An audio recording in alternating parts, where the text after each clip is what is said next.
I never thought I'd be writing here, but I guess this is where people come when life takes a sharp left turn. My wife and I have been married for 7 years.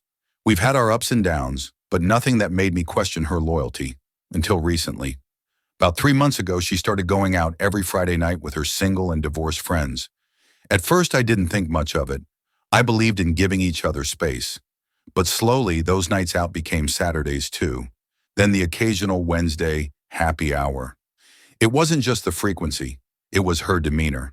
The way she'd come home later and later, smelling of perfume that wasn't hers, almost like she borrowed a friend's to freshen up.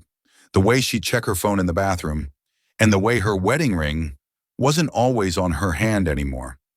The first time I noticed the missing ring, I asked her about it. She said, "Oh, I just didn't want to lose it tonight." I accepted it, but the excuse felt thin.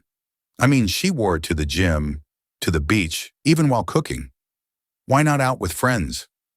That's when my gut started whispering something was wrong. I told a buddy about it, someone I've known since college. He gave me the look, the one that says, "Man, I think you already know." He suggested I keep an eye on things, but I didn't want to be that guy, the paranoid husband. Yet every week the feeling grew heavier. It wasn't just the ring. She was dressing differently too. Tighter dresses, higher heels, more makeup than I'd seen in years. Don't get me wrong, she looked beautiful, but it felt like she was dressing for someone else. At home she was distracted.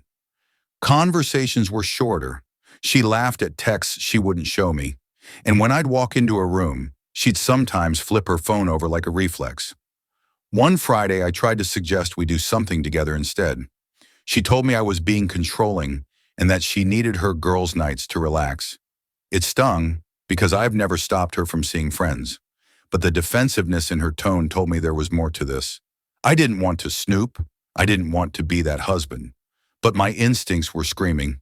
So I asked a couple of friends I trust to discreetly follow her during one of her nights out. Around midnight, I got a text from one of them. "You're not gonna like this." They sent a blurry photo. It was her, at a dimly lit bar, laughing, leaning into a guy I'd never seen before. His hand was on her waist.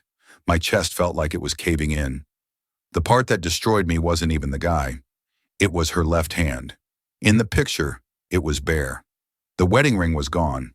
She wasn't just out having fun. She was actively removing any sign that she was married. Another text came. This one was sharper, crueler. A photo of them kissing. Not a quick peck. A slow, intimate kiss that made my stomach twist. My friends said they left together a few minutes later. Though they didn't follow beyond the bar, I didn't sleep that night. I just sat in the living room, staring at the door, waiting for her to come home. She walked in around 2:30 a.m., hair a bit messy, smelling faintly of cologne I didn't recognize. She smiled at me like nothing happened. The next morning, she acted like nothing happened.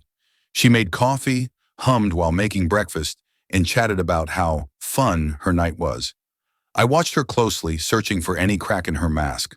But she was a pro.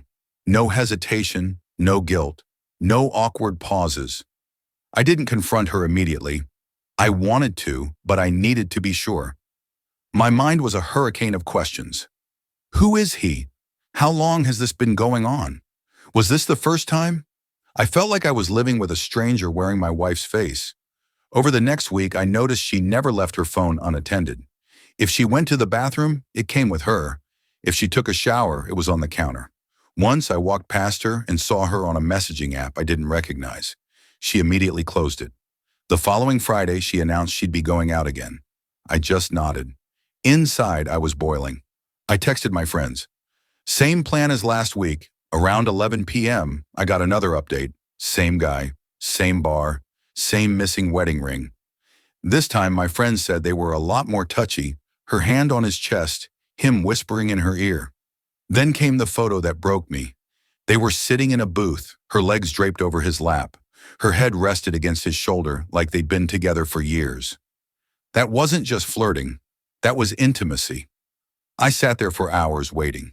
Every car door outside made my heart race. She finally came home at nearly 3 a.m., her lipstick smudged, smelling faintly of beer and some musky cologne. She gave me a lazy smile and went straight to bed. The next day, I did what I'd been avoiding. I started looking into his identity. My friends got me a clearer photo. I reverse searched it online and found his social media. He wasn't just some random stranger. He lived less than 10 miles away. His profile was public, full of gym selfies and comments from women. I debated for hours. Confront her now or keep gathering evidence? My friends said I had enough proof, but part of me wanted the full story, the why behind it all. I wanted to know if she was emotionally gone or just reckless. I decided that the next time she came home late, I'd confront her. No games.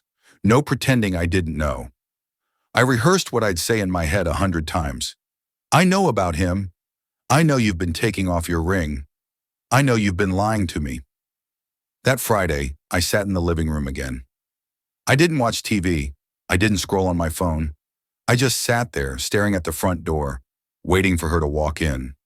I felt a strange calm, like my mind had accepted what was about to happen. I heard her car pull up. My heart started pounding, not because I was nervous, but because I knew this was the night everything would change. She came in quietly, kicked off her heels, and froze when she saw me sitting there. I didn't yell. I didn't accuse. I just said, "Where's your ring?" She glanced at her hand like she'd forgotten, then shrugged. Didn't feel like wearing it tonight. That's when I leaned forward and said, "I know you've been seeing him." Her smile faltered. She blinked, processing the fact that I wasn't asking. I was telling. "What are you talking about?" she said, but her voice wasn't steady anymore. I pulled out my phone and showed her the pictures. Her laughing in the bar, her with her legs over his lap, the kiss. She stared at the screen for a few seconds, then looked away. "You had me followed?" Instead of apologizing, she went on the attack. "I can't believe you don't trust me. This is insane. Do you know how controlling this is?" I let her rant for a minute, then said, "You took off your ring, you kissed another man, and you expect me to trust you?" Her eyes filled with tears, not the kind that come from regret, but the kind that come from being caught. "It wasn't like that," she said, voice shaking. "It was just fun. I needed to feel alive again." Those words hurt more than the photos. I needed to feel alive again. What did that mean? Was I so boring, so unworthy, that she had to go find life in someone else's arms? She never actually said she was sorry. She said she didn't mean to hurt me, but that wasn't the same. I told her I needed space, and she went to sleep in the guest room. I lay awake until sunrise, wondering when our marriage had quietly started to die. The next morning, I opened my laptop and started typing. I poured it all out, every suspicion, every photo, every unanswered question. I hit post and watched as the comments started rolling in, strangers dissecting my marriage like a crime scene. Within hours of posting, my inbox was flooded. Some told me to pack my bags and run. Others urged me to stay calm and gather more evidence before making any decisions. A few shared stories, eerily similar to mine. Stories where the cheating spouse suddenly turned loving again once they realized divorce was on the table. Sure enough, that's exactly what happened. 2 days after our confrontation, she started acting like the perfect wife. She made my favorite breakfast without me asking. She'd send me "I miss you" texts while I was at work. She suddenly wore her ring 24/7, almost like she wanted to glue it to her finger. To anyone else, it might have seemed sweet. To me, it felt calculated, like she was trying to erase the photos in my head by covering them with new, wholesome memories. But you can't unsee betrayal. You can't pretend it didn't happen. One night, she knocked on my bedroom door.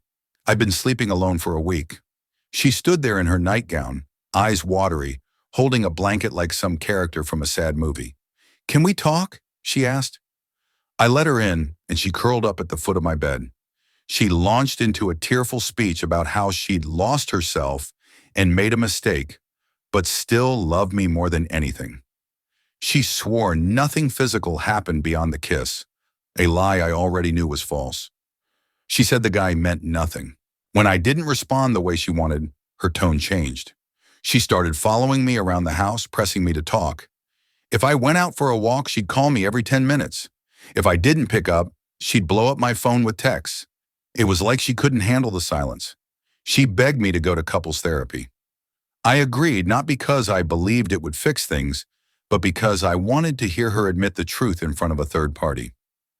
The first session was full of half-truths and careful omissions on her part. After the second session, I told her I was seriously considering divorce. That's when the mask completely slipped. She stopped crying and got cold. She told me if I divorced her, she'd take me for everything I had. She reminded me that she'd quit her part-time job 2 years ago, and that in our state, spousal support could last years. "You think you're walking away clean?" she said. "Think again." Her voice was calm, almost rehearsed. That was the moment I realized there was no saving this. This wasn't about love anymore. It was about leverage, about winning. And I knew I didn't want to be married to someone who saw me as an opponent instead of a partner. After my mention of divorce, she switched strategies again. Instead of constant sweet talk, she went for guilt. Every morning she'd bring up the good years of our marriage, our honeymoon, our first apartment, the dog we adopted together. It wasn't reminiscing, it was weaponized nostalgia. She started posting old couple photos on social media with captions like, "7 amazing years with my best friend." Friends began messaging me saying, "You two look so happy. Glad you worked things out." She was building a public image where I was the villain if I left. If I left the house, she wanted to know where I was going. One Saturday, I told her I was running errands. She just happened to show up at the same grocery store 20 minutes later. She followed me to 2 more places that day. One evening, during an argument, she set her phone on the counter, screen down. I noticed the recording app was running. She was trying to get me to say something angry on tape, something she could twist in court. Luckily, I kept my voice calm and walked away. That week, I quietly booked a consultation with a divorce lawyer. I told her everything about the cheating, the threats, the harassment. She explained my options, including how alimony might work in my case. It wasn't cheap, but knowledge was power. The lawyer didn't sugarcoat it. "If she pushes for alimony, she has a strong case," she said. "But with evidence of infidelity, you may have leverage to negotiate terms." I realized this wasn't just about ending a marriage. It was about preparing for a war. When I didn't cave to her love bombing or her threats, she doubled down. She'd bang on my bedroom door late at night, demanding to talk. She'd text mutual friends saying I was having a breakdown, so they'd check in on me. She even left notes in my car windshield saying things like, "We can fix this if you just try." My sleep schedule was wrecked. My appetite disappeared. I'd go to work with dark circles under my eyes, running on coffee and stress. I started avoiding home until late at night, just to have some peace before the next confrontation. One evening, she cornered me in the kitchen and said, "If you push for divorce, I'll drain our savings before you can stop me." The look in her eyes wasn't love, it was calculation, like she'd already mapped out her battle plan. That night, lying in bed alone, I made my decision. I was going to file. Not next month, not when things calmed down, soon. Because every day I stayed, I was losing a little more of myself. 2 days after I made my decision, I went back to the lawyer. We went over the forms, step by step. Signing those papers felt surreal, like I was watching someone else's life fall apart from a distance. But every signature felt like I was reclaiming a little of myself. I didn't tell her. Not yet. My lawyer suggested we file first, then have her served officially. If she knows ahead of time, she warned, she may start moving assets or manipulating the narrative. It was a delicate game of chess now, and I had to stay 3 moves ahead. At home, she was acting like things were improving, cooking dinner, asking about my day, suggesting date nights. I played along just enough to avoid suspicion, but every time she smiled at me, I thought of the bar photos. On a Wednesday morning, I drove downtown and handed the signed paperwork to the clerk. The sound of the timestamp hitting the page was final. My marriage wasn't over yet, but it was officially on the clock. We decided she'd be served on a Sunday afternoon, when she'd be home, but after the weekend was mostly over. I hated the idea of humiliating her, but after the threats and manipulation, I knew there was no clean way out. When the process server knocked, she answered in sweatpants, holding her coffee mug. She looked confused when he asked for her by name, then froze as he handed her the envelope. "You've been served," he said. Her coffee cup hit the counter hard. She stormed into the living room, papers in hand, eyes wide with rage. "Are you serious? You filed for divorce without even talking to me? I stayed seated. I did talk to you, I said calmly. You just didn't want to hear it. For the first time in our marriage, she screamed so loud the neighbors could hear. She called me a coward, a liar, even a thief for trying to take her life away. She threatened to make the process as ugly as possible and vowed she'd never sign anything without a fight. Then came the part I feared. She said she'd tell everyone I was abusive, even though that was a lie. It's my word against yours, she sneered. That chilled me more than anything she'd done so far. She didn't sleep in the house that night. She left in her car and didn't come back until morning. I didn't ask where she'd been. I just sat in the dark, staring at the divorce packet on the coffee table, knowing the real battle had just begun. Within a week of being served, she had her own attorney. The tone changed immediately. The sweet texts and "we can work this out" talks vanished. Every communication was now filtered through legal channels. She was playing hardball. Her lawyer sent a demand for temporary spousal support before the divorce was even finalized. Enough to cover rent on an apartment equal in quality to our current home, plus personal lifestyle expenses. My lawyer said it was a scare tactic, but I could see the dollar signs in her eyes.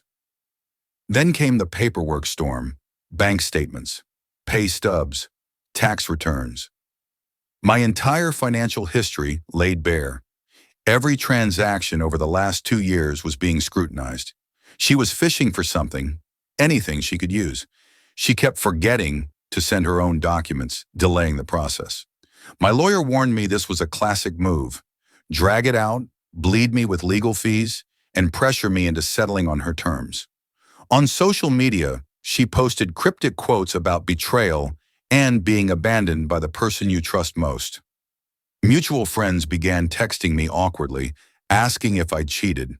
She never outright lied in public, but she left enough breadcrumbs to make people wonder. One evening, out of nowhere, she showed up in a dress I'd always loved on her. Hair done, perfume heavy in the air. She said she wanted to talk like we used to. I didn't let her in at first, but eventually I agreed to sit on the porch. She told me she'd been soul-searching, that she missed our life together, that she'd made a terrible mistake. For a moment I saw the woman I'd married, but I couldn't forget the threats, the manipulation, the lies. She wasn't here for love. She was here for leverage. Her voice cracked, tears rolling down her cheeks, but her eyes were dry when she thought I wasn't looking. That told me everything I needed to know. This wasn't remorse, it was performance. I told her calmly, "We're not getting back together. This is over. The sooner you accept that, the easier this will be for both of us." Her expression hardened instantly. She wiped her eyes, stood up, and said, "Fine, you'll regret this." The very next morning, my lawyer got an email from hers. She was pushing for maximum alimony and half my retirement savings. The gloves were officially off. After months of letters, delays, and accusations, we finally had a date for the first hearing. My stomach dropped when I saw it on paper. A single day that could set the tone for the rest of my life. In the first hearing, her lawyer painted me as a cold, uncaring husband who abandoned his wife. He leaned heavily on her emotional distress and loss of lifestyle. I sat there silent while half-truths flew like bullets. My attorney calmly dismantled the narrative. He presented messages from her threatening me, proof of her moving out voluntarily, and financial records showing she'd been taking money from our joint account after leaving. The judge's eyebrow raised more than once. Midway through proceedings, she suddenly claimed she'd been hospitalized for stress caused by me. She brought a doctor's note. My lawyer pointed out the hospital visit was for fatigue the morning after she attended a late-night party. The judge didn't comment, but I saw the hint of a smirk. She brought 2 friends as witnesses. They claimed I'd been controlling and isolated her. My lawyer produced text messages where she bragged about nights out with them while I stayed home. The contradiction was glaring. Her side demanded permanent alimony, citing that she had sacrificed her career for the marriage. My lawyer brought up her recent job applications and the fact she'd rejected a decent offer because the pay wasn't enough. The judge noted it in the record. When it became clear the judge wasn't buying her narrative, she lost control. She stood up, voice shaking, and accused me of ruining her life, calling me a heartless monster in open court. The judge immediately called for order and warned her counsel to control their client. By the end of the day, the judge refused her request for temporary spousal support beyond a basic allowance. He also ordered full financial transparency from her side within 14 days. It was the first real win for me and a crushing blow for her strategy. When we walked out of court, she followed me to the parking lot. She tried to smile, saying, "We don't have to keep fighting like this. We could just talk." I didn't stop walking. I'd learned my lesson. As I got into my car, she leaned in close and whispered, "If I can't have your money, I'll make sure you lose everything else." The door shut. That was the moment I realized this wasn't just a divorce. It was war. The 2 weeks before the next hearing were eerily quiet. No calls, no messages, no random visits. I knew that meant one thing. She was planning something. She suddenly unleashed a smear campaign online, posting long emotional paragraphs painting herself as the abandoned wife fighting for justice. She tagged mutual friends, distant relatives, and even my workplace. It stung, but we documented every post for court. At the next hearing, she claimed to have new evidence of me hiding money in a secret account. It was a savings account I'd opened in college with $327 in it. The judge asked if that was all. Her lawyer mumbled an apology. Under pressure, her lawyer admitted she hadn't disclosed her own recent bank deposits, thousands of dollars from selling jewelry and electronics. My lawyer seized the moment, pointing out her clear violation of the court's transparency order. When she was on the stand, my lawyer kept his voice calm but his questions sharp. He asked about her longing for reconciliation, and then showed messages where she told a friend she planned to drain him dry before leaving for good. The judge's patience snapped. He warned her directly that if she continued withholding information or making false statements, she could face perjury charges. For the first time, she looked genuinely scared. The night before the final hearing, she texted me, "We could make this easy. Just agree to my terms and I'll stop dragging your name through the mud." I didn't respond. My lawyer told me that was as close to extortion as it gets, and we'd show it to the judge. After hours of testimony, financial breakdowns, and witness statements, the judge delivered the verdict. Divorce granted. No permanent alimony. She must pay her own legal fees. A restraining order for 6 months due to harassment. She stared at me as if I'd stolen something from her, when in truth I'd only taken back my life. Her expression shifted from disbelief to quiet fury. I didn't meet her gaze for long. Weeks later, I heard she'd moved out of town. Friends told me she was still telling her side of the story, but I didn't care. I'd survived the storm. The war was over,